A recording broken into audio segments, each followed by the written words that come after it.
Hello student, welcome my YouTube channel easy pharma came. Student, आज आप लोग के लिए हम फार्मास्यूटिकल केमिस्ट्री फर्स्ट का, फार्मास्यूटिकल ऑर्गेनिक केमिस्ट्री फर्स्ट का जो आप लोग को बी फार्म सेकेंड सेमेस्टर में पढ़ना है, तो उसके एग्जामिनेशन प्रिपरेशन के लिए आज जो इम्पोर्टेंट क्वेश्चन आप लोग को बताए थे जो प्रीवियस वीडियो में है, तो उसी इम्पोर्टेंट क्वेश्चन का आज एक्सप्लेनेशन लेके आए हैं। तो ये एक्सप्लेनेशन का ये फोर्थ वीडियो होगा। इससे पहले हम 1, 2, 3 जो एक्सप्लेनेशन का वीडियो है वो अपलोड है, तो अगर वो वीडियो अभी तक आप नहीं देखे हैं तो वो जाके देख लीजिए ताकि आप लोग का एग्जाम का प्रिपरेशन सही से हो। तो आज का जो है ये वीडियो, ये फार्मास्यूटिकल ऑर्गेनिक केमिस्ट्री फर्स्ट जो आप लोग का एग्जाम कल होने वाला है 18 तारीख को। तो चलिए एग्जाम की प्रिपरेशन के लिए स्टार्ट करते हैं। फार्मास्यूटिकल केमिस्ट्री फर्स्ट जो बी फार्म सेकेंड सेमेस्टर में पढ़ना है, तो चलिए कुछ इंपॉर्टेंट क्वेश्चन देख लेते हैं जो आप लोग के एग्जाम में आ सकते हैं। चलिए स्टार्ट करते हैं। जो आपका पहला जो क्वेश्चन है ये शॉर्ट टाइप क्वेश्चन है, ये आपको 7 नंबर में पूछे जा सकते हैं और इससे आपको शॉर्ट 2 नंबर में भी आ सकता है। तो चलिए जो क्वेश्चन आप लोग के सामने है, describe nucleophilic addition reaction of aldehyde and ketone. Aldehyde और कीटोन का पर जो न्यूक्लियोफिलिक एडिशन रिएक्शन होता है उसको आपको डिस्क्राइब करना है। तो चलिए इसका एक्सप्लेनेशन देख लेते हैं। एल्डिहाइड और कीटोन जो होता है ये कार्बोनाइल कंपाउंड कहलाता है, क्योंकि इस पे आप लोग को पता होगा कि ये जो कार्बन के ऊपर जो डबल बॉन्ड ऑक्सीजन लगा रहता है, तो ये कार्बोनाइल कंपाउंड के कैटेगरी में आती है। तो ये जो भी कार्बोनाइल कंपाउंड होगा वो न्यूक्लियोफिलिक एडिशन रिएक्शन शो करती है। तो कार्बोनाइल कंपाउंड में यहाँ पे 2 ग्रुप आते हैं, एल्डिहाइड एंड कीटोन। तो ये जो कार्बोनाइल कंपाउंड जो होगा इस पे क्या होगा, न्यूक्लियोफाइल अटैक करेगा। तो आप लोग को पता है कि न्यूक्लियोफाइल जो होता है ये नेगेटिव चार्ज होता है, इलेक्ट्रॉन रिच स्पीशीज होता है और ये न्यूट्रल भी हो सकते हैं। तो यहाँ पे जो इलेक्ट्रॉन रिच स्पीशीज जो होता है वो अटैक करेगा कार्बोनाइल कंपाउंड पे, तो ये न्यूक्लियोफिलिक एडिशन रिएक्शन जो प्रोसेस है वो आगे प्रोसीड होगा।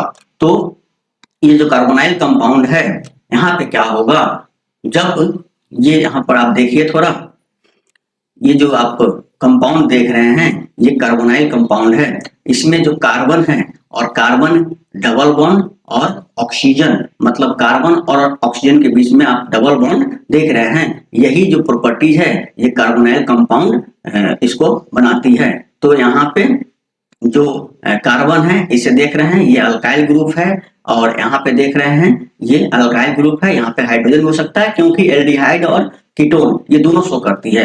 अगर यहाँ पे R है, यहाँ पे अगर R है तो ये कीटोन हो जाएगा, और अगर H है इस पोजीशन पे तो ये एल्डिहाइड हो जाएगा। तो यहाँ पे कार्बन के ऊपर डबल बॉन्ड है और ऑक्सीजन उससे अटैच है। तो जब ये रिएक्शन आगे प्रोसीड होगी न्यूक्लियोफिलिक एडिशन रिएक्शन, तो जब इस पर न्यूक्लियोफाइल अटैक करेगा तो ये डबल बॉन्ड होंगे, ये इस पे शिफ्ट होगा, ऑक्सीजन पे शिफ्ट होगी। ये डबल बॉन्ड जो होंगे ये ऑक्सीजन पे शिफ्ट होगा, जिससे क्या होगा, पार्शियल पॉजिटिव चार्ज कार्बन पे डेवलप हो जाएगी और ऑक्सीजन पे पार्शियल नेगेटिव चार्ज डेवलप हो जाएगी। तो यहाँ पे आप देख रहे हैं कार्बन पे partial positive charge delta plus और ऑक्सीजन पे डेल्टा माइनस, ये इसको हम लोग पार्शियल बोलते हैं।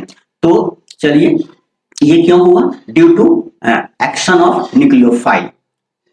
तो चलिए नेक्स्ट देखते हैं। अब इसका मैकेनिज्म देख लेते हैं कि न्यूक्लियोफिलिक एडिशन रिएक्शन होता कैसे है।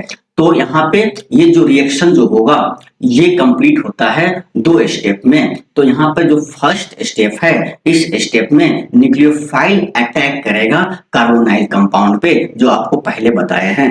तो कार्बोनाइल कंपाउंड पे जब न्यूक्लियोफाइल अटैक करता है, यहाँ पर आप देख रहे हैं ये कार्बन है, कार्बन पर डबल बॉन्ड है, ऑक्सीजन है। तो यहाँ पे जब ये ये अल्काइल ग्रुप लगा हुआ है, यहाँ पे हाइड्रोजन है और आर है। अगर यहाँ पे हाइड्रोजन सिर्फ रहेगा तो ये एल्डिहाइड हो जाएगा, और ये आर रहेगा, हाइड्रोजन नहीं रहेगा तो ये कीटोन हो जाएगा। तो यहाँ पे ये जो कार्बन है, इसी कार्बन पे न्यूक्लियोफाइल अटैक करता है। तो ये जब ये बॉन्ड, ये जो डबल बॉन्ड जो देख रहे हैं, ये बॉन्ड क्या होगा, यहाँ पे शिफ्ट होगा। फाइल क्या है, इलेक्ट्रॉन रिच स्पेसीज है, इस पे नेगेटिव चार्ज है, तो ये पॉजिटिव सेंटर पे जाके ऐड होगी, जिससे क्या होगा, हमको रिजल्ट क्या मिलेगा, यहाँ पे क्या होंगे, ये जो ऑक्सीजन है इस पे नेगेटिव चार्ज डेवलप हो जाएगा, और ये जो कार्बन है, कार्बन पे न्यूक्लियोफाइल जो आके ऐड हो जाएगा। तो यहाँ NU, न्यूक्लियोफाइल को NU से रिप्रेजेंट करते हैं। तो बाकी सब सेम है, यहाँ पे R है, यहाँ पे भी R है, और यहाँ पे H या R होगा, तो यहाँ पे HR है। बस यहाँ पे क्या हुआ है, न्यूक्लियोफाइल क्या हुआ, यहाँ पे कार्बन से ऐड हो गया है, जो ये ऐड हो रहा है, और ये जो डबल बॉन्ड हो गया ये सिंगल बॉन्ड में कन्वर्ट हो गया, और ऑक्सीजन पे नेगेटिव चार्ज डेवलप हो गया है। यहाँ पे जो आप देख रहे हैं, ये जो ये नहीं होगा, ये नेगेटिव चार्ज यहाँ पे नहीं आएगा, ये इधर जाएगा, ऑक्सीजन पे आएगा, ये उल्टा होगा। तो ये यहाँ पे कुछ मिस्टेक है। चलिए, तो ये फर्स्ट स्टेप है। फर्स्ट स्टेप में आप लोग देखें कि यहाँ पे न्यूक्लियोफाइल अटैक किया, और न्यूक्लियोफाइल जो है वो कार्बन पे ऐड हुआ है, कार्बन से ऐड हुआ है, क्योंकि कार्बन पे क्या होते हैं, पार्शियल पॉजिटिव चार्ज डेवलप होता है जब यहाँ पे नेगेटिव इलेक्ट्रोमेरिक इफेक्ट जब होता है। तो चलिए, सेकेंड स्टेप में क्या होगा, सेकेंड स्टेप में प्रोटोनेशन होगा अल्कोक्साइड आयन पे। तो ये जो देख रहे हैं, ये O- जो आपका है, ये O- जो है, ये अल्कोक्साइड आयन, इसके इसी कारण ये अल्कोक्साइड आयन कहलाता है। तो यहाँ पे प्रोटोनेशन मतलब क्या, प्रोटॉन ऐड होगा यहाँ पे। तो ये H+ जो है, ये H+, ये जो माइनस है, O- जो ऑक्सीजन पर नेगेटिव चार्ज डेवलप हुआ है, यहाँ आके ये बाइंड कर जाएगा। तो ये फाइनली जो हमको मिलेगा, ये OH बन जाएगा। बाकी सब सिमिलर होगा, यहाँ भी R है, यहाँ भी H/R है, या यहाँ पे भी न्यूक्लियोफाइल है, तो ये सब सिमिलर है, बस ये डिफरेंट हो गया है, OH आ गया यहाँ पे, क्योंकि ये जो H है, H- जो प्रोटॉन कहलाता है, वो यहाँ पे आके ऐड हो गया है। तो ये आपका ओवरऑल न्यूक्लियोफिलिक एडिशन रिएक्शन है। तो न्यूक्लियोफिलिक एडिशन रिएक्शन जो होता है, ये 2 स्टेप में कंप्लीट होता है। तो चलिए ओवरऑल रिएक्शन देख लेते हैं। तो यहाँ पे जो देख रहे हैं, ये आपका क्या हो गया, कार्बोनाइल कंपाउंड हो गया, ये न्यूक्लियोफाइल हो गया, ये न्यूक्लियोफाइल इस पे अटैक करेगा, और यहाँ पे H+, क्योंकि प्रोटोनेशन भी हो रहा है, तो यहाँ पे दोनों स्टेप एक साथ लिखा जा रहा है। तो फाइनली जो प्रोडक्ट मिला हमको, ये यहाँ पे कार्बन ग्रुप जो होगा, वहाँ पे हाइड्रोक्सी ग्रुप का फॉर्मेशन होगा, और यहाँ पे न्यूक्लियोफाइल ऐड होगा कार्बन से।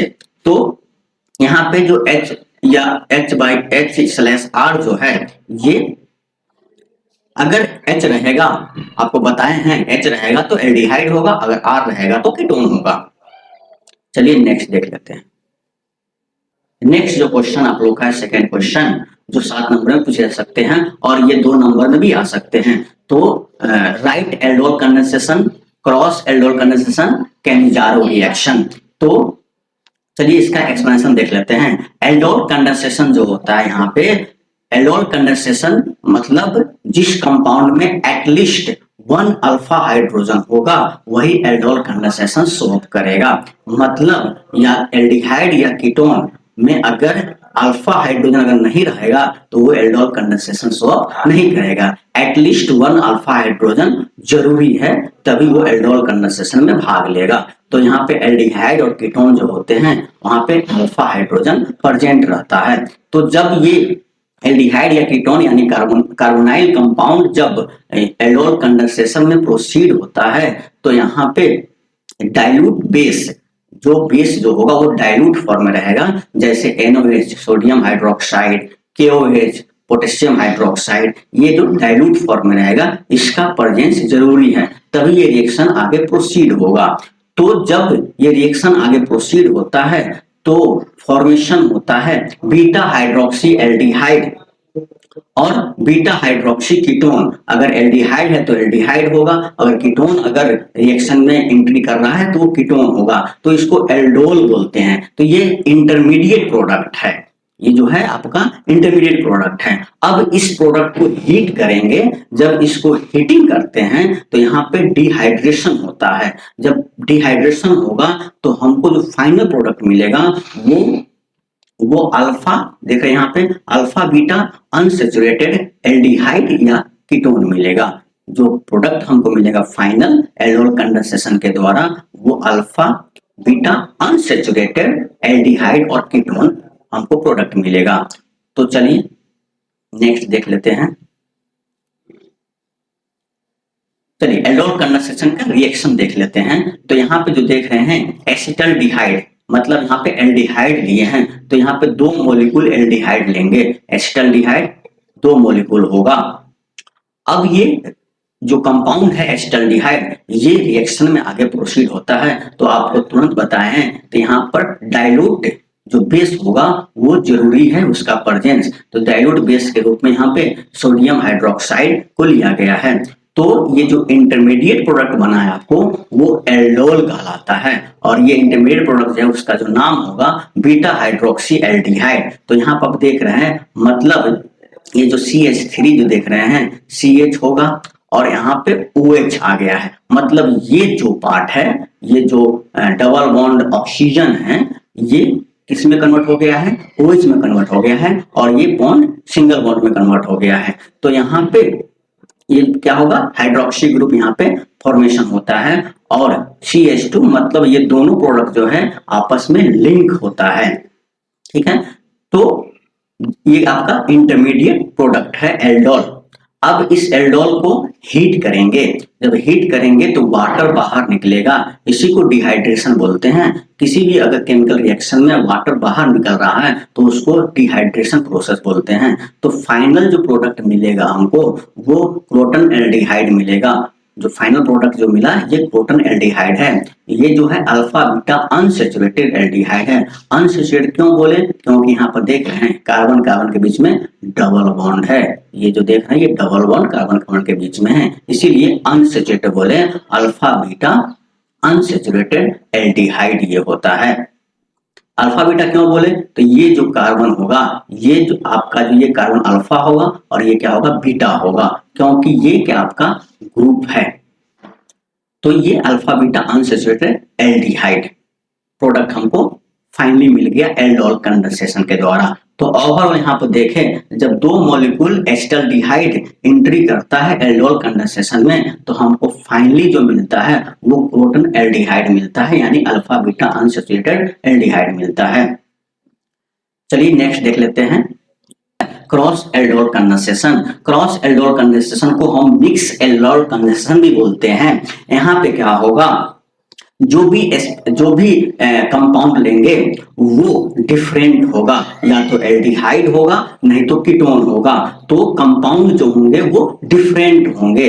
कहने का अर्थ ये है कि यहाँ पे जो देख रहे हैं आप एल्डोल कंडेंसेशन में दोनों एसिटल्डिहाइड ही लिए, यहाँ पे 2 मॉलिक्यूल एसिटल्डिहाइड लिए हैं, तो ये एल्डोल कंडेंसेशन है। लेकिन यहाँ पे क्या है, क्रॉस एल्डोल कंडेंसेशन है, तो यहाँ पे जो हम कंपाउंड लेंगे वो डिफरेंट लेंगे, अलग अलग लेंगे, या तो एल्डिहाइड फॉर्म का लेंगे या कीटोन फॉर्म का लेंगे। वो दोनों जो लेंगे उसमें कम से कम एक कंपाउंड में अल्फा हाइड्रोजन रहना बहुत जरूरी है। अगर वो अल्फा हाइड्रोजन दोनों में से किसी में अगर नहीं रहता है तो ये रिएक्शन प्रोसीड नहीं होगा।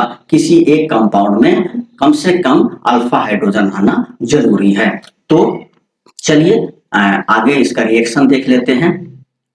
चलिए ये रिएक्शन को समझते हैं। ये जो देख रहे हैं आप, ये कंपाउंड एसिटल्डिहाइड है, ये है एसिटल्डिहाइड, और ये जो कंपाउंड है ये बेंजल्डिहाइड है, मतलब 2 डिफरेंट कंपाउंड हो गया। तो यहाँ पे जो एसिटल्डिहाइड है आपको पता है कि यहाँ पे क्या होगा, अल्फा हाइड्रोजन होगा, इसमें क्या होगा अल्फा हाइड्रोजन है। लेकिन ये जो बेंजल्डिहाइड है इसमें अल्फा हाइड्रोजन नहीं है। कैसे नहीं है, तो ये जो कार्बन है ये कार्बन क्या है, ग्रुप है, एल्डिहाइड है, और ये आपका क्या होगा, यहाँ पर जो कार्बन होगा ये आपका अल्फा कार्बन होगा, तो अल्फा कार्बन पे यहाँ पे कोई हाइड्रोजन नहीं दिख रहा है क्योंकि ये डबल बॉन्ड है। तो कार्बन पर आप जानते हैं कि 4 बॉन्ड होना चाहिए, तो एक बॉन्ड ये हो गया, एक बॉन्ड आपका ये हो गया और 2 बॉन्ड ये है, तो मतलब 4 बॉन्ड ऑलरेडी है, तो हाइड्रोजन यहाँ पर नहीं होगा, इसीलिए इसमें अल्फा हाइड्रोजन नहीं है। चलिए, इसमें अल्फा हाइड्रोजन है, तभी ये रिएक्शन आगे प्रोसीड होगा।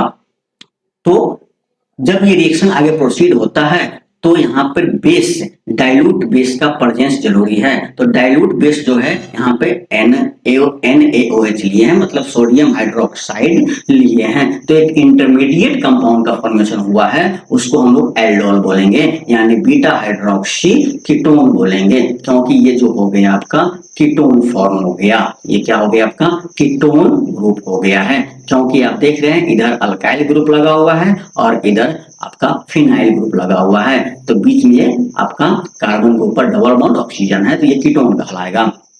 तो ये दोनों जो कंपाउंड है आपस में लिंक होता है, तो क्या बनेगा, एक इंटरमीडिएट प्रोडक्ट बनेगा जिसको एल्डोल बोलेंगे।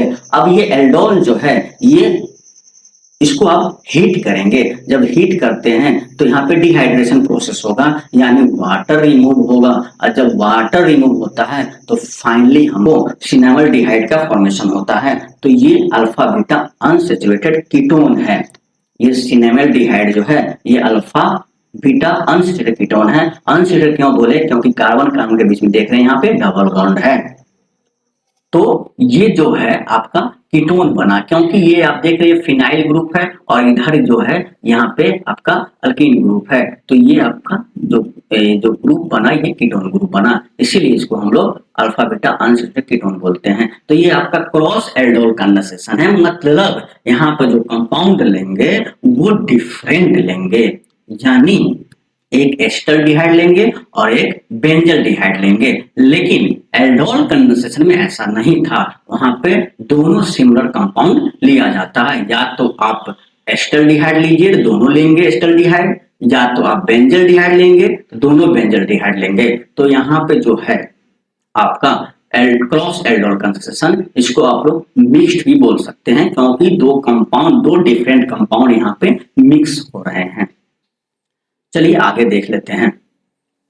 इसका जो थर्ड पार्ट है इस क्वेश्चन का, कैनिजारो रिएक्शन। कैनिजारो रिएक्शन जो होता है यहाँ पे सेल्फ ऑक्सीडेशन होगा और सेल्फ रिडक्शन होगा।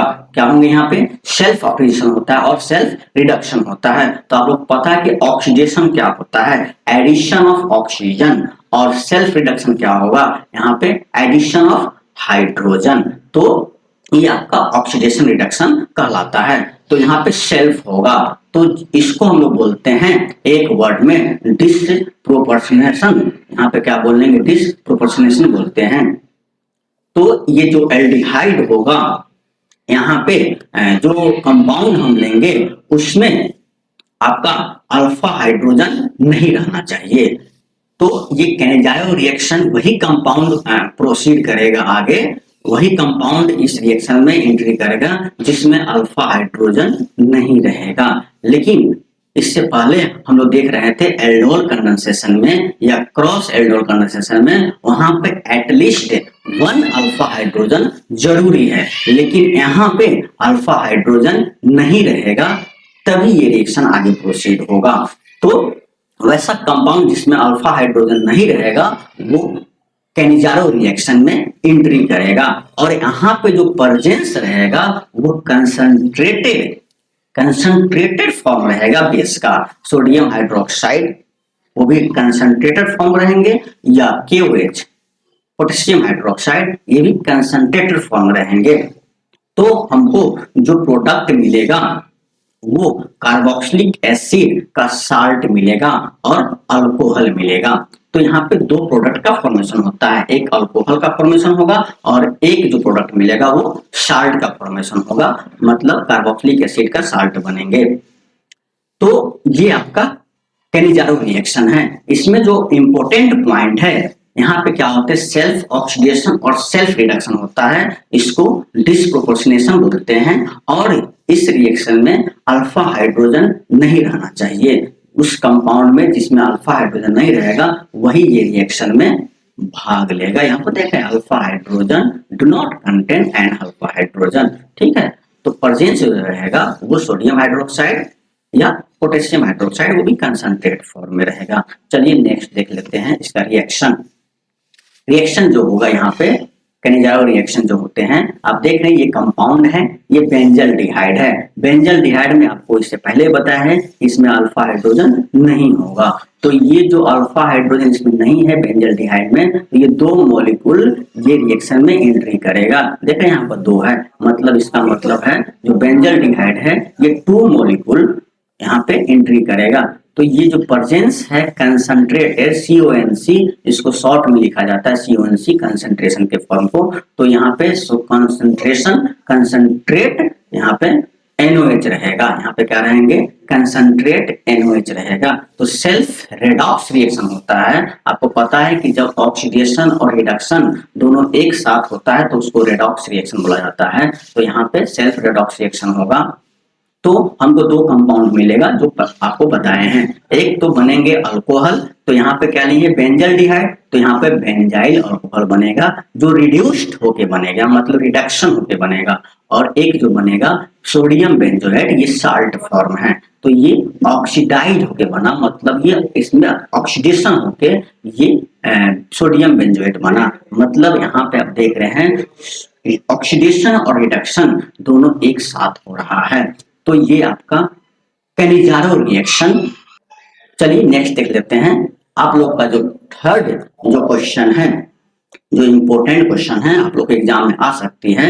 Right the basicity of aliphatic amine. Aliphatic amine जो होता है उसका बेसिसिटी आपको लिखना है। तो चलिए इसका एक्सप्लेनेशन देख लेते हैं। चलिए बेसिसिटी जो होता है यानी वैसा कंपाउंड जिसका टेंडेंसी H प्लस यानी प्रोटॉन एक्सेप्ट करने की टेंडेंसी हो या लोन पेयर इलेक्ट्रॉन देने की टेंडेंसी हो, तो वो बेसिसिटी कहलाता है। चलिए नेक्स्ट इसका देख लेते हैं। ये जो एलिफेटिक एमीन जो होता है, एलिफेटिक एमीन जो होता है ये बेसिक नेचर का होता है। क्या होगा, ये बेसिक नेचर का होता है। तो यहाँ पे जो नाइट्रोजन एटम जो होता है और उस पे क्या होगा, एक लोन पेयर इलेक्ट्रॉन होता है। तो यहाँ पे जो होते हैं ये जो आपका नाइट्रोजन एटम जो है आपका एलिफेटिक एमीन में, वो यहाँ पे प्रोटॉन को एक्सेप्ट करेगी और एक लोन पेयर वो डोनेट कर सकती है। तो ये आपका बेसिसिटी हो गया। चलिए समझते हैं इसको रिएक्शन से। ये देख रहे हैं एमीन, ये जो आपका है ये एमीन हो गया, ये अल्काइल ग्रुप है, अल्काइल ग्रुप। ये जो NH2 है ये बॉन्ड है, ठीक है। ये जो कंप्लीट जो कंपाउंड है ये एमीन कहलाता है। ये एमीन क्या होगा, H प्लस यानी प्रोटॉन को एक्सेप्ट कर रहा है, मतलब H प्लस को एक्सेप्ट कर रहा है। तो फाइनल जो हमको मिल रहा है वो NH3 प्लस आ गया है। तो ये अल्काइल अमोनियम आयंस में कन्वर्ट हो जाएगा, यानी एमीन्स जो होते हैं वो अल्काइल अमोनियम आयंस में कन्वर्ट हो जाते हैं। तो यहाँ पे पॉजिटिव चार्ज क्यों डेवलप हुआ, क्योंकि ये प्रोटॉन को एक्सेप्ट कर रहा है। जब ये प्रोटॉन को एक्सेप्ट करेगा तो यहाँ पे पॉजिटिव चार्ज डेवलप हो जाएगा।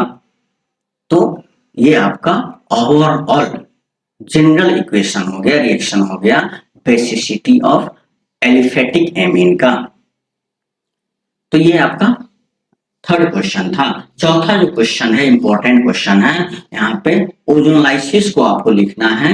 जो अल्कीन पे जो ओजोनलाइसिस होता है उसके बारे में लिखना है। तो ओजोनलाइसिस जो होता है यहाँ पे क्या होगा, ये ऑक्सीडेशन रिएक्शन है। क्या होगा, यहाँ पे ऑक्सीडेशन रिएक्शन होगा। तो आपको पता है कि ओजोन जो होते हैं ये O3 होता है, मतलब 3 ऑक्सीजन एटम कंबाइन करके ओजोन का फॉर्मेशन करता है। तो ओजोन जो होते हैं आप लोग को पता है कि ओजोन लेयर होता है जो स्ट्रेटोस्फीयर में होते हैं। तो यहाँ O3 जो है वो जो अल्कीन जो होगा वो O3 से यहाँ पे रिएक्शन करेगा। तो जब अल्कीन के बीच में जो डबल बॉन्ड है, कार्बन कार्बन के बीच में जो डबल बॉन्ड होगा अल्कीन में, वो यहाँ पे ब्रेक करेगा। तो जिससे हमको एक न्यू कंपाउंड का फॉर्मेशन होगा, वो एल्डिहाइड होंगे या तो कीटोन होंगे, नहीं तो कार्बोक्सिलिक एसिड होगा। डिपेंड करता है रिएक्शन के कंडीशन पे। जैसा कंडीशन होगा वैसा कंपाउंड का फॉर्मेशन होगा। चलिए रिएक्शन से समझते हैं। ये जो आपका ओजोनाइसिस है अल्कीन का, तो यहाँ पे क्या होता है आपको बताए हैं, अल्कीन जो होते हैं उसको ट्रीट करते हैं O3 से, यानी अल्कीन जो होते हैं वो ओजोन से रिएक्शन करेगा, तो हमको बनता है एक इंटरमीडिएट प्रोडक्ट, वो अनस्टेबल होता है, उसको ओजोनाइड्स बोलते हैं। क्या बोलते हैं उसको? ओजोनाइड बोलते हैं। अब ये ओजोनाइड जो होता है, अब ये इस यहाँ पे रिडक्शन होगा। जब रिडक्शन होगा तो हमको फाइनली जो मिलेगा कार्बोनाइल कंपाउंड मिलेगा। तो रिडक्शन यहाँ पे जो होगा, जो प्रेजेंस रहेगा वो Zn वाटर या CH3 या सल्फर रहेगा। तो चलिए रिएक्शन को समझते हैं। ये जो आपका क्या हो गया, अल्कीन है, देख रहे हैं ना, कार्बन कार्बन के बीच में डबल बॉन्ड है और ये कार्बन से दो अल्काइल ग्रुप अटैच है, R1 R2, और इस कार्बन से भी दो अल्काइल ग्रुप अटैच है, R3 R4। मतलब अल्काइल ग्रुप को यहाँ पर नेमिंग किया गया है R1 R2 R3 R4। तो ये जो कार्बन कार्बन डबल बॉन्ड है यही अल्कीन शो करता है। तो यहाँ पे जो अल्कीन होगा वो O3 से रिएक्शन कर रहा है, तो बीच जो इंटरमीडिएट प्रोडक्ट बन रहा है वो ओजोनाइड बन रहा है। यहाँ पर देखिए डबल बॉन्ड जो है यहाँ पे ब्रेक कर रहा है। तो जब ब्रेक होगा तो यहाँ पे कार्बन और कार्बन के बीच में ऑक्सीजन एटम आ जाएगा। तो यहाँ पे दो ऑक्सीजन एटम दो कार्बन के बीच में यहाँ पे आ गया है, जो आपको बॉन्ड में दिखाया गया हुआ यहाँ पे देख रहे हैं। और बाकी सब सिमिलर है, ये कार्बन से जो R1 R2 लगा हुआ है वो लगा ही हुआ है, ये कार्बन से R3 R4 जो है वो लगा ही हुआ है। बस यहाँ पे क्या हुआ, डबल बॉन्ड ब्रेक हुआ है, वो यहाँ पे ब्रेक होके दो ऑक्सीजन कार्बन कार्बन के बीच में आ गया है। अब ये इंटरमीडिएट प्रोडक्ट जो ओजोनाइड है ये रिडक्शन होगा इस पे, तो हमको फाइनली जो मिलेगा वो एल्डिहाइड मिलेगा, नहीं तो कीटोन मिलेगा। तो यहाँ पे आपका ये जो हो गया आपका Zn के प्रेजेंस में होगा, वाटर के प्रेजेंस में होगा, CH3 के प्रेजेंस में हो सकते हैं या सल्फर के प्रेजेंस में हो सकते हैं, ये रिडक्शन प्रोसेस। तो ये आपका जनरल रिएक्शन था ओजोनाइसिस का। चलिए एग्जांपल समझते हैं। जब यहाँ पे आप अल्कीन लीजिएगा, यानी कहने का अर्थ यहाँ पे जो है इथीन लीजिएगा, ये इथीन है, CH2 डबल बॉन्ड CH2, ये इथीन है। अब इसका जब ओजोनाइसिस कीजिएगा O3, देख रहे हैं जो फर्स्ट स्टेप में यहाँ पर है और सेकेंड स्टेप में ZnH2O हो गया। जब ये प्रोडक्ट, जब ये आपका अल्कीन यहाँ पे जो इथीन है ये एंट्री करता है रिएक्शन में, तो फाइनली जो मिलता है वो एल्डिहाइड मिलेगा। मतलब दो मॉलिक्यूल फॉर्मल्डिहाइड का फॉर्मेशन होता है। यहाँ पर देख रहे हैं कार्बन के ऊपर क्या है, डबल बॉन्ड ऑक्सीजन है, और कार्बन के दोनों तरफ क्या है, हाइड्रोजन है, ये एल्डिहाइड फॉर्म है। तो ये फॉर्मल्डिहाइड, दो मॉलिक्यूल फॉर्मल्डिहाइड का फॉर्मेशन हो रहा है। चलिए नेक्स्ट एग्जांपल देख लेते हैं। यहाँ पे जो आपका है ये जो कंपाउंड है आपका, ये प्रोपीन है। प्रोपीन पे जब ओजोनाइसिस कीजिएगा तो यहाँ पे दो मॉलिक्यूल का फॉर्मेशन होगा, दो कंपाउंड का फॉर्मेशन होगा। तो ये एक एसिटल्डिहाइड बनेंगे, एक फॉर्मल्डिहाइड बनेंगे। ये जो कंपाउंड देख रहे हैं ये आपका एसिटल्डिहाइड कंपाउंड है, क्योंकि ये अल्काइल ग्रुप है। और यहाँ पे क्या होगा, फॉर्मल्डिहाइड, क्योंकि यहाँ पे हाइड्रोजन है इसलिए फॉर्मल्डिहाइड हो गया, और ये एसिटल्डिहाइड हो गया जब प्रोपीन ओजोनाइसिस में एंट्री करता है। चलिए एग्जाम्पल जो आप लोग का है, यहाँ पे जो कंपाउंड है ये 2-मिथाइल प्रोपीन होगा। जब 2-मिथाइल प्रोपीन एंट्री करता है ओजोनाइसिस रिएक्शन में, तो यहाँ पर दो कंपाउंड का फॉर्मेशन होगा। एक तो बनेगा आपका एसीटोन बनेगा और एक फॉर्मल्डिहाइड का फॉर्मेशन होता है। तो ये आपका दो कंपाउंड बन गए। यानी ओवरऑल कहे तो ओजोनाइसिस जब होता है अल्कीन का, तो यहाँ पे दो कंपाउंड का फॉर्मेशन होता है, या तो फॉर्मल्डिहाइड बने, या तो एसिटल्डिहाइड बने, या तो एसीटोन बने। ठीक है, तो यहाँ पे जब भी होगा तो दो कंपाउंड का फॉर्मेशन होगा, प्रोडक्ट में हमको दो कंपाउंड मिलेंगे। चलिए इसका मैकेनिज्म देख लेते हैं थोड़ा। ये अल्कीन जो है ये O3 है, तो यहाँ पे जो ओजोन से ये रिएक्शन करेगा तो मेलानाइड बनता है, ओजाइड बनता है, और जब ये रिडक्शन होगा तो हमको कार्बोनाइल कंपाउंड का फॉर्मेशन होगा, एल्डिहाइड या कीटोन का फॉर्मेशन होगा। तो चलिए ये आपका लोग का मैकेनिज्म हो गया। पांचवा क्वेश्चन जो है आप लोग का, जो पांचवा क्वेश्चन है, discuss conjugated dienes, their stability, Diels Alder reaction and allylic arrangement. तो ये बहुत इंपॉर्टेंट क्वेश्चन है, आप लोग के एग्जाम में आ सकते हैं। तो चलिए कंजुगेटेड डाइन्स, डाइन्स मतलब यहाँ पे ये क्लियर होता है तो कहीं ना कहीं दो डबल बॉन्ड यहाँ देखिएगा कंपाउंड में, तो वो भी कंजुगेटेड फॉर्म में रहेगा। मतलब जो डबल बॉन्ड जो होते हैं वो अल्टरनेट पैटर्न में रहेगा। कंजुगेटेड डाइन का मतलब यही होता है कि जो डबल बॉन्ड जो होंगे, दो डबल बॉन्ड जो होंगे वो भी अल्टरनेट फॉर्म में रहते हैं। मतलब double bond single bond, double bond single bond, double bond, ऐसे पैटर्न में रहेगा, तो उसको हम लोग कंजुगेटेड डाइन्स बोलते हैं। तो एग्जाम्पल में आप देख सकते हैं, ये देखें 1,3-ब्यूटाडीन, ये आपका स्ट्रक्चर हो गया 1,3-ब्यूटाडीन का। यहाँ पर देख रहे हैं CH2 double bond CH single bond CH double bond CH2। तो यहाँ पर देख रहे हैं double bond single bond double bond. तो ये कंपाउंड जो होते हैं कंजुगेटेड डाइन्स, ये इसी पैटर्न में रहता है, double bond single bond double bond single bond. तो ये कंजुगेटेड डाइन्स कहलाता है। इसका भी टाइप्स होता है, ए साइक्लिक कंजुगेटेड डाइन्स और साइक्लिक कंजुगेटेड डाइन्स। यानी कंपाउंड अगर एलिस ए साइक्लिक है, यानी कंपाउंड अगर ए साइक्लिक है तो वो ए साइक्लिक कंजुगेटेड डाइन्स कहलाएगा। अगर ए साइक्लिक कंपाउंड में अगर डबल बॉन्ड अल्टरनेट फॉर्म में है तो वो ए साइक्लिक कंजुगेटेड डाइन्स कहलाएगा। कंपाउंड अगर साइक्लिक है और डबल बॉन्ड अल्टरनेट है तो वो साइक्लिक कंजुगेटेड डाइन्स कहलाता है। ये दो टाइप्स के होते हैं कंजुगेटेड डाइन्स। सेकेंड पॉइंट जो है इस क्वेश्चन का, stability of conjugated dienes. Conjugated diene का स्टेबिलिटी यहाँ पर देखेंगे तो स्टेबिलिटी जो होता है due to resonance. Conjugated dienes जो होते हैं वो रेजोनेंस शो करती है। तो यहाँ पे रेजोनेंस का मतलब क्या होगा, डीलोकलाइजेशन होगा पाई इलेक्ट्रॉन का। जो पाई बॉन्ड में जो इलेक्ट्रॉन होते हैं वो क्या होगा, यहाँ पे डीलोकलाइज होगा, मतलब एक जगह से दूसरे जगह फिर जाएगी, तो ये डीलोकलाइजेशन कहलाता है। तो यहाँ पाई बॉन्ड का डीलोकलाइजेशन होगा। तो ये आपका कंजुगेटेड डाइन्स का स्टेबिलिटी इसी कारण से होता है, तो इसको हम लोग रेजोनेंस बोलते हैं।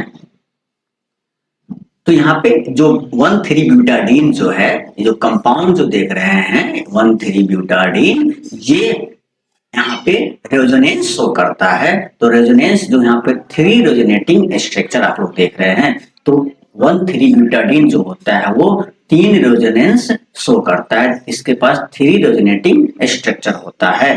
तो यहाँ जो देख रहे हैं आप, ये कंपाउंड है 1,3-ब्यूटाडीन। अब इस पे क्या होगा, ये जो बॉन्ड है, ये जो कार्बन और CH2 और CH या कार्बन कार्बन के लिए जो डबल बॉन्ड देख रहे हैं, यहाँ पे जो देख रहे हैं, ये बॉन्ड क्या होगा, यहाँ पे ये जो बॉन्ड में डबल बॉन्ड है तो एक सिग्मा बॉन्ड होगा, एक पाई बॉन्ड होगा।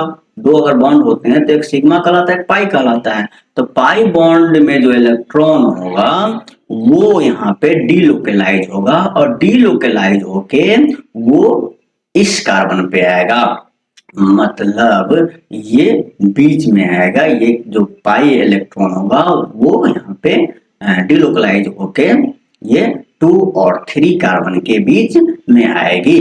तो फाइनली जो हमको जो मिलेगा, और उसी समय क्या होता है, ये जो यहाँ पे कार्बन कार्बन के बीच में बॉन्ड देख रहे हैं, ये बॉन्ड भी यहाँ पे शिफ्ट होगा, डीलोकलाइज होगा। ये जो पाई बॉन्ड यहाँ जो देख रहे हैं, इसमें जो पाई इलेक्ट्रॉन होगा वो डीलोकलाइज होके इस कार्बन पे आता है, ये कार्बन पे आता है।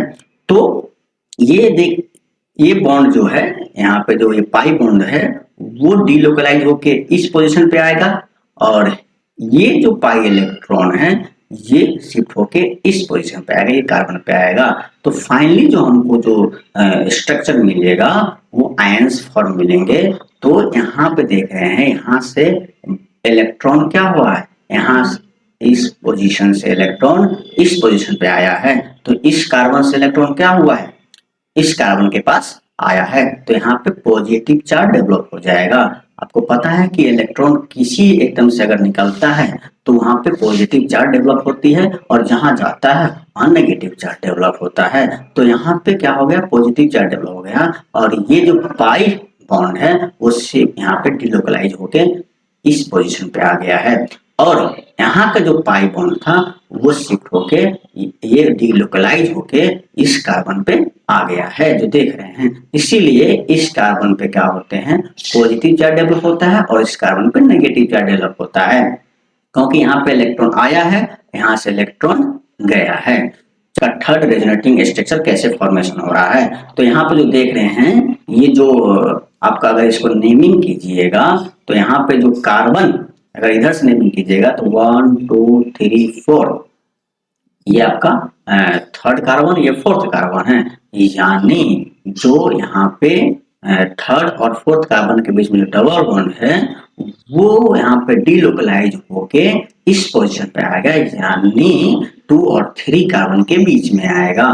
तो यहाँ पे जब पाई इलेक्ट्रॉन का डीलोकलाइजेशन होता है तो यहाँ से क्या होगा, इलेक्ट्रॉन गया इस कार्बन से, तो यहाँ बॉन्ड यहाँ इस पे आ गया है। अब उसी समय क्या होता है, ये बॉन्ड भी इस कार्बन पे शिफ्ट हो जाता है, जिससे रिजल्ट क्या मिलेगा हमको, इस कार्बन पे पॉजिटिव चार्ज और इस कार्बन पे नेगेटिव चार्ज। तो यहाँ पर आप देख रहे हैं ये बीच में क्या होगा, डबल बॉन्ड आ गया है और इस कार्बन पे जो होगा आपका पॉजिटिव चार्ज डेवलप होगा। यहाँ पे क्या होंगे, पॉजिटिव चार्ज होगा, यहाँ पे मिस्टेक है, यहाँ पे पॉजिटिव चार्ज होगा और यहाँ पे क्या होंगे, नेगेटिव चार्ज होगा।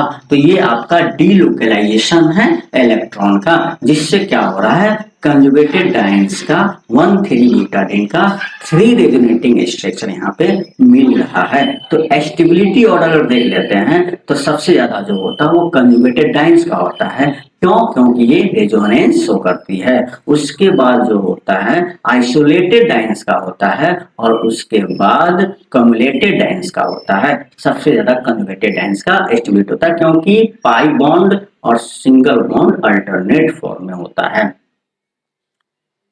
चलिए थर्ड जो ये इसका पार्ट है dials Elder reaction. Dials Elder reaction जो होता है यहाँ पे साइक्लो एडिशन रिएक्शन होता है। ये क्या है, ये साइक्लो एडिशन रिएक्शन है।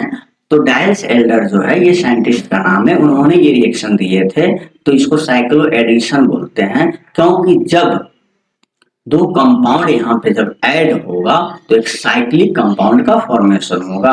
तो दो जो कंपाउंड जो होंगे, एक जो होगा आपका कंजुगेटेड डाइन्स होंगे जो 1,3 ब्यूटाडीन है, जो यहाँ पे आप देख रहे हैं ये 1,3 ब्यूटाडीन है। इसको क्या बोलते हैं हम लोग, डाइन्स बोलते हैं।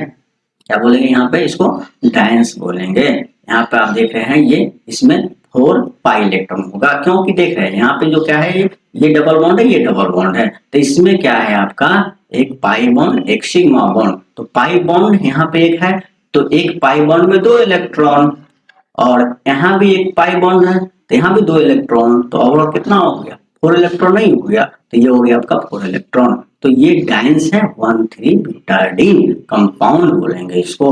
अब ये रिएक्शन करेगा डायनोफिल से। तो डायनोफिल जो होता है ये इथीन होगा, यानी कार्बन कार्बन के बीच में डबल बॉन्ड होगा। यहाँ पे 2 कार्बन होगा, 2 कार्बन के बीच में क्या होंगे, डबल बॉन्ड होंगे। तो ये डायनोफिल्स बोलेंगे। क्यों डाई बोलेंगे, क्योंकि यहाँ पे डाई मतलब 2, EN है, ठीक है, मतलब क्या यहाँ पे अल्कीन होगा। तो यहाँ पे जो इलेक्ट्रॉन का नंबर देखें इसमें कितना इलेक्ट्रॉन होगा, तो इसमें 2 पाई इलेक्ट्रॉन होगा, क्योंकि यहाँ पे सिर्फ एक पाई बॉन्ड है, एक पाई बॉन्ड में 2 इलेक्ट्रॉन।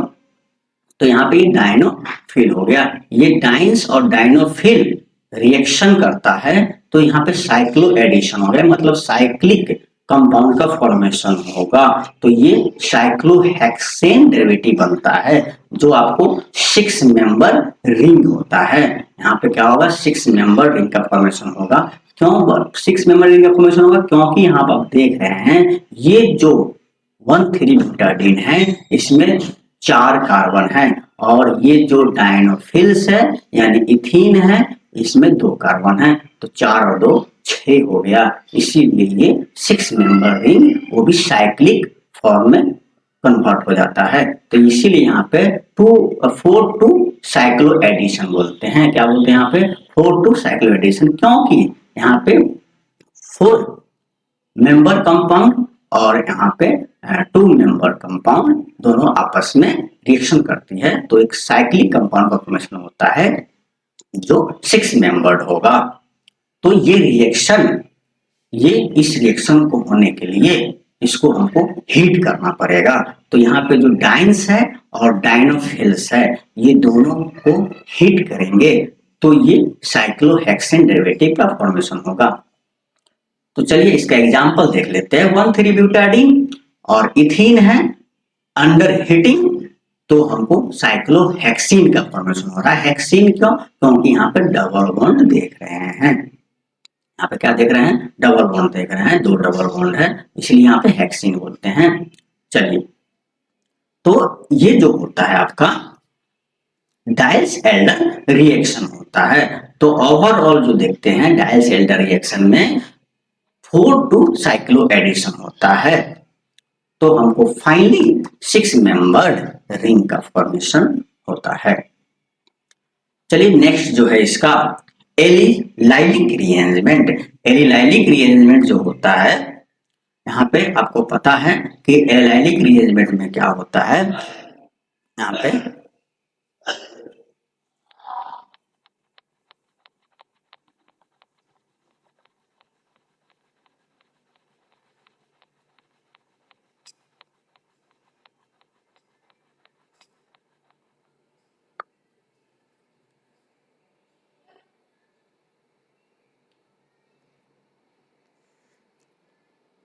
चलिए नेक्स्ट जो है एलाइलिक रीअरेंजमेंट। एलाइलिक रीअरेंजमेंट जो होता है, यहाँ पे होगा शिफ्टिंग होगा, शिफ्टिंग होगा बॉन्ड का। तो यहाँ पर जो है 1,3 शिफ्ट हो रहा है, यानी कहने का ये अर्थ है कि बॉन्ड जो होंगे वो 1 पोजीशन से 3rd पोजीशन पे मूव करेगा। चलिए तो इसको थोड़ा एग्जांपल से समझते हैं। ये जो आपका कंपाउंड है यहाँ पर देख रहे हैं, ये CH2 double bond CH single bond CH2 single bond CH3, ये आपका कंपाउंड है। तो ये जब एलिसाइक्लिक इस पर जब शिफ्टिंग होगा तो यहाँ पे क्या हो रहा है, ये जो बॉन्ड है, ये जो बॉन्ड है, ये जो पाई बॉन्ड जो होगा यहाँ पे तो देख रहे हैं इसका शिफ्टिंग 1 पोजीशन से, क्योंकि ये 1 कार्बन पे है, ठीक है, इसका शिफ्टिंग 1 से 3rd कार्बन पे होगा, यानी इस कार्बन के पर आएगा। तो यहाँ पे ये बॉन्ड जो है ये बॉन्ड शिफ्ट होके यहाँ पे आएगा, तो ये बॉन्ड शिफ्ट होके यहाँ पे आएगा। यहाँ पे मिस्टेक है, इसको आप सही कर लीजिएगा। ये जो बॉन्ड है ये शिफ्ट होके यहाँ पे आएगा, ठीक है, तो जिससे ये डबल बॉन्ड हो जाएगा और ये सिंगल बॉन्ड हो जाएगा। ये क्या हो जाएगा, सिंगल बॉन्ड हो जाएंगे। तो यहाँ पे जो हो जाएगा CH3 हो जाएगा, क्या होगा यहाँ पे CH3 हो जाएगा, और यहाँ पे जो हो जाता है ये डबल बॉन्ड हो जाएगा। तो पहले यहाँ पर क्या था, CH3 था, अब यहाँ पे CH2 हुआ। कहने का ये अर्थ है कि यहाँ से एक हाइड्रोजन शिफ्ट होके इस कार्बन पे आया, मतलब फर्स्ट कार्बन पे आया है। तो ये आपका हाइड्रोजन शिफ्ट है, मतलब एक हाइड्रोजन आपका 4th कार्बन से शिफ्ट होके फर्स्ट कार्बन पे आया है, और जो डबल बॉन्ड जो फर्स्ट कार्बन के पोजीशन पर था वो शिफ्ट होके 3rd पे गया है। तो इसको आप करेक्ट कर लीजिएगा। एक बार और बता देते हैं, ये जो CH2 है double bond CH single bond CH2 single bond CH3, ये आपका कंपाउंड है, एलिलाइलिक कंपाउंड है। अब ये क्या होगा, यहाँ पे जब इसका जब एलिलाइलिक रीअरेंजमेंट ये शो अप करेगा तो ये जो डबल बॉन्ड देख रहे हैं फर्स्ट कार्बन पे, ये डबल बॉन्ड शिफ्ट होके थर्ड कार्बन पे जाएगा, मतलब इस पोजीशन पे आएगा, जिससे क्या होगा, यहाँ पे जो CH3 देख रहे हैं तो यहाँ से एक हाइड्रोजन भी यहाँ पे शिफ्ट होके फर्स्ट कार्बन पे जाएगा। तो जिससे क्या होगा, ये जो कार्बन है फर्स्ट और सेकेंड कार्बन के बीच जो यहाँ पे पहले डबल बॉन्ड था, अब ये सिंगल बॉन्ड में हो जाएगा। यहाँ पे क्या होगा, ये सिंगल बॉन्ड का फॉर्मेशन होगा। यहाँ पे क्या बनेगा, सिंगल बॉन्ड बनेगा, और यहाँ पे क्या हो जाएगा, डबल बॉन्ड बनेगा। और यहाँ से एक हाइड्रोजन, यहाँ पे क्या था पहले CH3, अब यहाँ क्या है CH2 है, मतलब एक हाइड्रोजन इस कार्बन पे आएगा, तो यहाँ पर CH3 होगा, यहाँ पर 2 है, यहाँ पर इसको करेक्ट कर लीजिए, यहाँ पर CH3 होगा, तो CH3 सिंगल बॉन्ड CH, यहाँ पे CH2 सिंगल बॉन्ड, यहाँ पे क्या हो जाएगा आपका CH डबल बॉन्ड CH2। तो ये आपका एलिलाइलिक रीअरेंजमेंट है। चलिए नेक्स्ट देख लेते हैं। अब जो इलेक्ट्रोमेरिक इफेक्ट, आप लोग का फर्स्ट क्वेश्चन था उसमें इलेक्ट्रोमेरिक इफेक्ट दिया हुआ था, तो यहाँ पे इलेक्ट्रोमेरिक इफेक्ट को समझते हैं। इलेक्ट्रोमेरिक इफेक्ट क्या होता है, तो आपको पहले ही बताए हैं, जो कार्बोनाइल कंपाउंड जो होता है, कार्बन के बीच, कार्बन और ऑक्सीजन के बीच में डबल बॉन्ड जो होते हैं, जब न्यूक्लियोफाइल उस पर अटैक करता है तो डबल बॉन्ड जो होंगे वो ऑक्सीजन पे शिफ्ट होता है, जिससे कार्बन पे पॉजिटिव चार्ज डेवलप होता है, ऑक्सीजन पर नेगेटिव चार्ज डेवलप होता है। यही इलेक्ट्रोमेरिक इफेक्ट कहलाता है। तो चलिए यहाँ पर देख लेते हैं। ये जो होता है टेम्पोररी इफेक्ट है। ये क्या होता है, टेम्पोररी, फिर स्टेबल कंपाउंड का फॉर्मेशन हो जाता है, जो आप लोगों को बताए हैं न्यूक्लियोफिलिक एडिशन रिएक्शन में।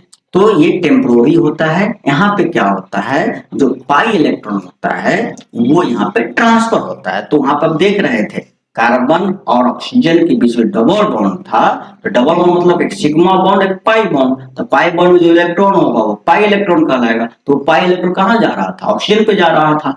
तो यही आपका क्या हो गया, इलेक्ट्रोमेरिक इफेक्ट कहलाता है। तो ये फिर डिसअपियर हो जाता है जब फाइनल कंपाउंड का फॉर्मेशन होता है। तो यहाँ पे इसका थोड़ा कैरेक्टरिस्टिक है, ये टेम्पोररी इफेक्ट है, ठीक है। और ये शो होगा जिस कंपाउंड के पास डबल बॉन्ड या ट्रिपल बॉन्ड है। तो यहाँ पर आप देख सकते हैं कार्बन कार्बन की जो डबल बॉन्ड है ये शो भी करेगा, ये भी शो करेगा इलेक्ट्रोमेरिक इफेक्ट। यहाँ पर देख रहे हैं कार्बन ऑक्सीजन के बीच में डबल बॉन्ड, ये भी इलेक्ट्रोमेरिक इफेक्ट शो करेगा। और यहाँ पर देख रहे हैं आप कार्बन नाइट्रोजन में ट्रिपल बॉन्ड है, ये भी इलेक्ट्रोमेरिक इफेक्ट शो करेगा। तो जिस कंपाउंड में डबल या ट्रिपल बॉन्ड रहेगा वो इलेक्ट्रोमेरिक इफेक्ट शो कर सकता है। चलिए यहाँ पे जो देख रहे हैं यहाँ पे पाई इलेक्ट्रॉन का ट्रांसफर होता है, जो आप लोग को बताए हैं।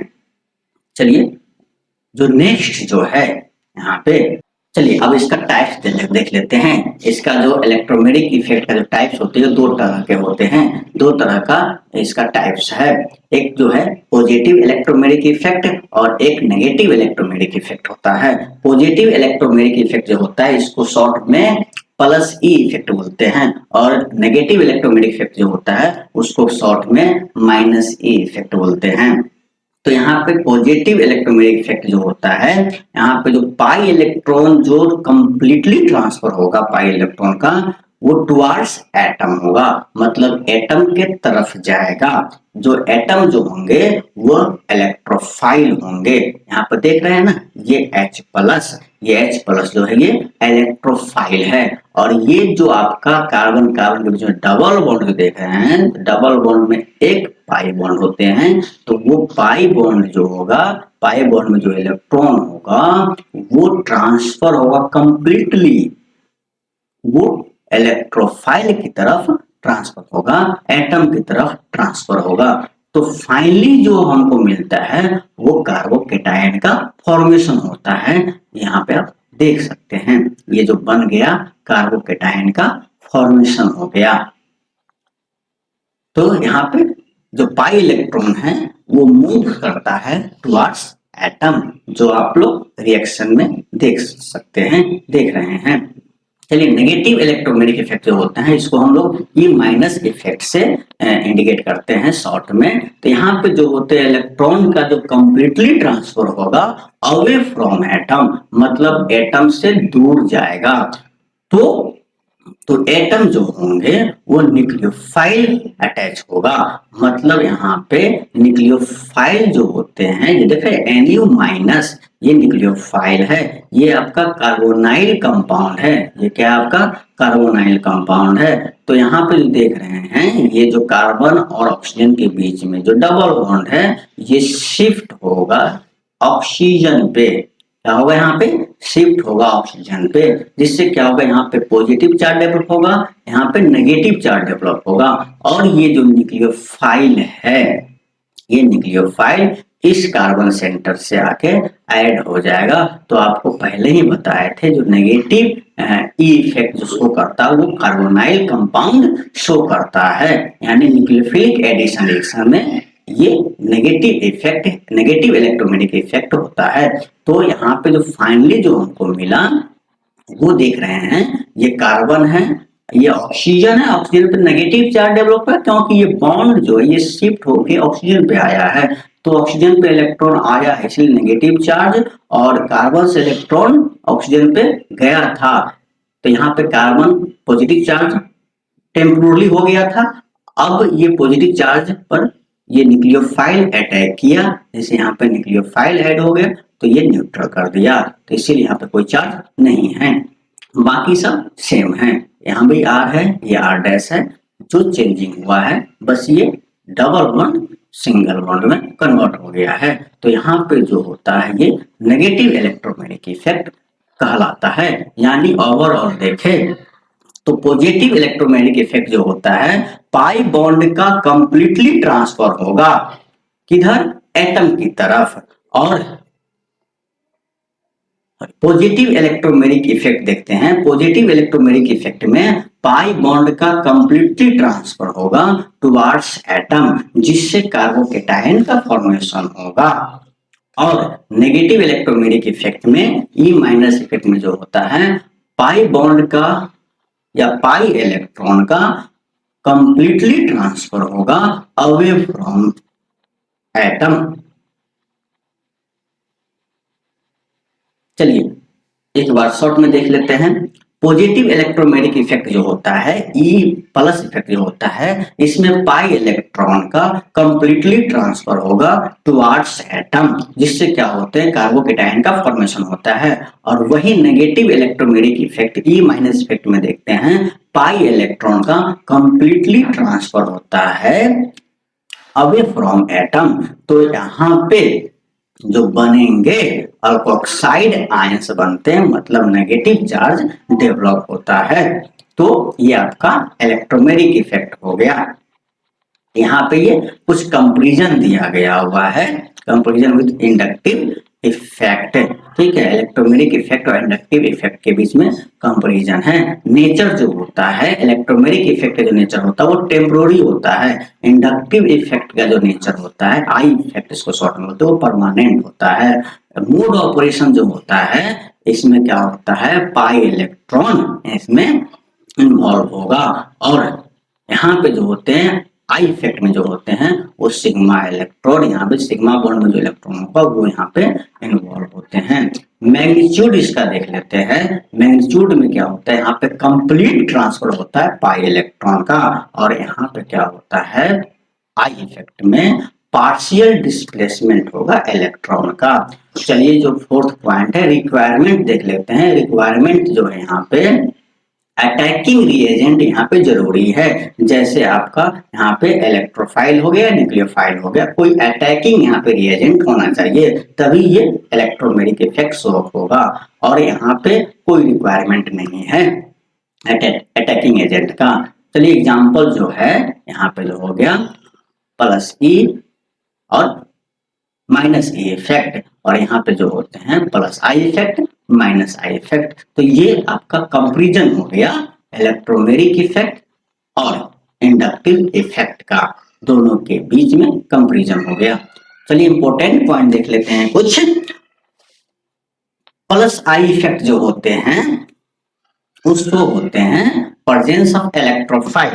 ठीक है, जो आप यहाँ पर देख रहे हैं H प्लस, जो H प्लस ये है इलेक्ट्रोफाइल ही है। और माइनस इफेक्ट जो होते हैं वो पर शो करता है in the presence of nucleophile. ठीक है, देख रहे हैं प्रेजेंस ऑफ न्यूक्लियोफाइल, यहाँ पर देख रहे हैं न्यूक्लियोफाइल का प्रेजेंस है। तो ये सब अटैकिंग रिएजेंट है। थर्ड पॉइंट जो है, ये जो इलेक्ट्रोमेरिक इफेक्ट जो होते हैं ये एक्सप्लेन करता है रिएक्टिविटी ऑफ कंपाउंड जिसके पास मल्टीपल बॉन्ड होगा। मल्टीपल बॉन्ड कंटेनिंग कंपाउंड जो होते हैं ये इलेक्ट्रोमेरिक इफेक्ट उसका रिएक्टिविटी को एक्सप्लेन करता है। तो ये जो ओवरऑल जो आज आपको क्वेश्चन बताए हैं ये क्वेश्चन आपके एग्जाम में पूछे जा सकते हैं, इसीलिए हम जितना पॉइंट बोले हैं उस सबको आप रिमेंबर कीजिएगा, इसको सही से देखिए। और अगर आप प्रीवियस वीडियो नहीं देखे हैं, आपके एग्जाम के लिए जो प्रीवियस वीडियो बनाया गया है वो वीडियो भी आप लोग वहां देख लीजिए। उस सभी वीडियो का लिंक इसके डिस्क्रिप्शन बॉक्स में दे देंगे, वहां से आप देख सकते हैं। और अगर अभी तक मेरे YouTube चैनल को आप सब्सक्राइब नहीं किए हैं तो आप सब्सक्राइब कीजिए और एग्जाम का प्रिपरेशन कीजिए और इसको शेयर कीजिए ताकि सभी स्टूडेंट के पास एग्जाम तक ये पहुंच जाए, ताकि सभी स्टूडेंट के पास एग्जाम से पहले ये सभी स्टूडेंट के पास पहुंच जाए और सभी स्टूडेंट इससे बेनिफिटेड हो। तो चलिए तब तक के लिए धन्यवाद। जय हिंद।